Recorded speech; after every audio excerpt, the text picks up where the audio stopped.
जादुई पेड़। एक समय की बात है। एक गांव में मेहनती किसान रहता था। उसका नाम हीरा था।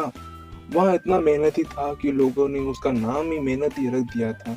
पर दिक्कत की बात यहाँ थी कि वह जितनी भी मेहनत करता उसे उतना फल कभी नहीं मिलता। गांव में ऐसे बहुत से लोग थे जो कम मेहनत किए भी ज्यादा धन दौलत कमाते थे। उन्हें देखकर हीरा उदास हो जाता और सोचते हुए बोलता, ऐसा क्या करूं जिससे मेरा जीवन भी सुधर जाए और मेरे पास भी थोड़ा सा धन आ जाए। इन्हीं सब बातों को सोचकर वह दुखी रहने लगा।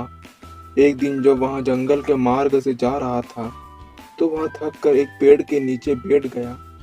पेड़ के नीचे बैठकर वह उन्हीं बातों को सोचकर अपने आप को कोस रहा था। तभी उसे एक आवाज सुनाई दी। तुम्हारी परेशानियों का कारण मैं जानता हूँ और मैं तुम्हें उसे दूर कैसे करना है यहाँ भी बता सकता हूँ। अचानक यह आवाज सुनकर हीरा घबरा गया। उसने अपने आसपास देखा लेकिन उसे कोई भी दिखाई नहीं दिया। तो वह चिल्लाकर बोला, कौन है? कौन है जो यहाँ बातें कर रहा है? फिर एक आवाज आई, यहाँ मैं बोल रहा हूँ। तुम्हारे पीछे का यहाँ पेड़ जिसके नीचे तुम खड़े हो, मैं एक ऐसा पेड़ हूँ जो लोगों की इच्छाएं पूरी करता है और तुम्हें निराश देखकर मुझे लगता है कि मुझे तुम्हारी इच्छाओं को पूरा करना चाहिए। तो कहो, मैं तुम्हारी क्या मदद कर सकता हूँ?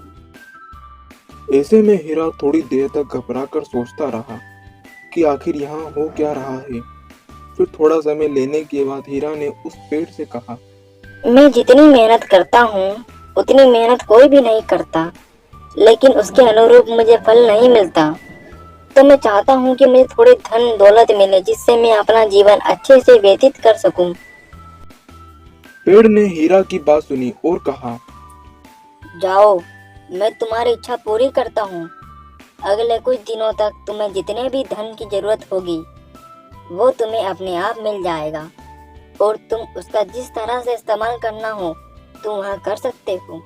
यह बात सुनकर हीरा बहुत खुश हो गया और खुश होकर सीधे अपने घर की ओर चल पड़ा।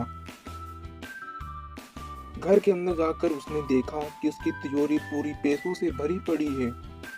उसने उस पैसों से सारी ऐशो आराम की चीजें खरीदना शुरू कर दी और जहां हो सका वहां उन पैसों को खर्च किया। ऐसे करते करते थोड़ा समय बीत गया।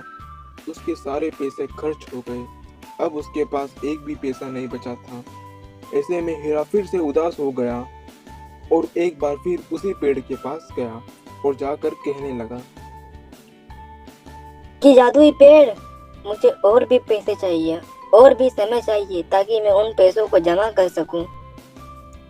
फिर बोलते पेड़ ने उसे कहा, कि यही तो तुम्हारी परेशानी है कि तुम जितनी मेहनत करते हो तुम्हें उसके अनुसार पैसे भी मिलते हैं, लेकिन तुम उन पैसों की कदर नहीं करते और उन्हें जहां मन करे खर्च कर देते हो। मगर दूसरों को देखो तो दूसरे लोग पैसों की कदर करके उसे अपने भविष्य के लिए बचाते हैं और खुशहाल होकर जिंदगी जीते हैं। यह सुनकर हीरा की आंखें खुल गई और उसने निर्णय लिया कि मैं जितनी भी मेहनत करूंगा और उसका जितना भी मुझे पैसे मिलेगा मैं उसे सही तरीके से खर्च करूंगा और अपने भविष्य के लिए बचा लूंगा। शिक्षा, हमें हमेशा पैसों की कदर करनी चाहिए और भविष्य के लिए पैसों को बचा कर रखना चाहिए।